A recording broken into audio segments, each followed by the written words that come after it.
And then I found this reference right here that would be good for your section. Okay. So, how are your kids doing?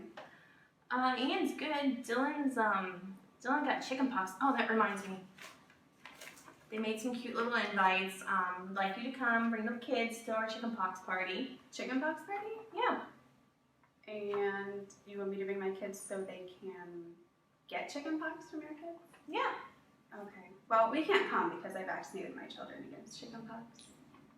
So you can't come because why? Because your vaccine would make them not get chickenpox. Well, I had them get the vaccine so we wouldn't have to deal with stuff like this. And they have an immunity against it. We're just not even we're not gonna risk it. So you didn't see on Facebook and all the blogs that said that vaccines will cause autism and they're not 100%? Well, that was disproven. And if my children develop autism from the result of having a vaccine, that's something that I'm willing to accept. So what about all the side effects? My children didn't have anything. One of the biggest stigmas people have against vaccinating their children is that it causes autism. This is not true. There have been multiple studies that have proven that there is no link between autism and vaccinations. I chose not to vaccinate my baby because I believe Big Pharma just wants to make us all sick. They just want to inject us with all kinds of chemicals that make us even more sick throughout our life. So we have to keep coming back to them for cures. And we come back and get the cures, but these medicines that they give to us just make us sick with something else. My ancestors never had vaccinations, and they lived to be well into their 100s. My baby's gonna live forever. My name's Nick.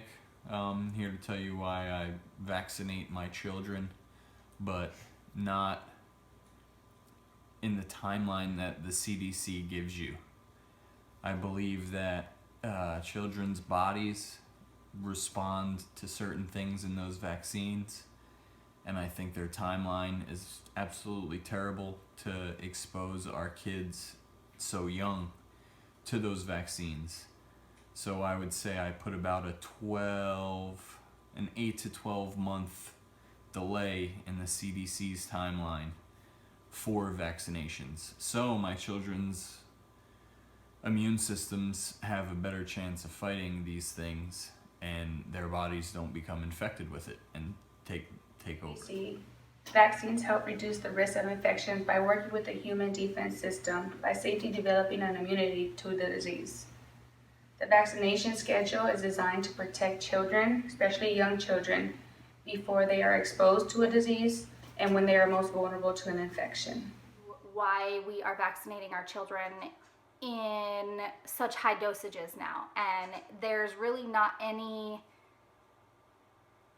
good research to prove why we are doing so many vaccinations now. In the 1940s, there were only 4 vaccinations, which you would never get more than 1 vaccination at one visit.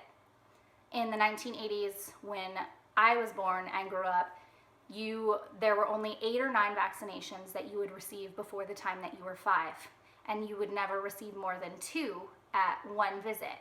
Now there are 14 different vaccinations, and you receive 49 doses before the age of 2.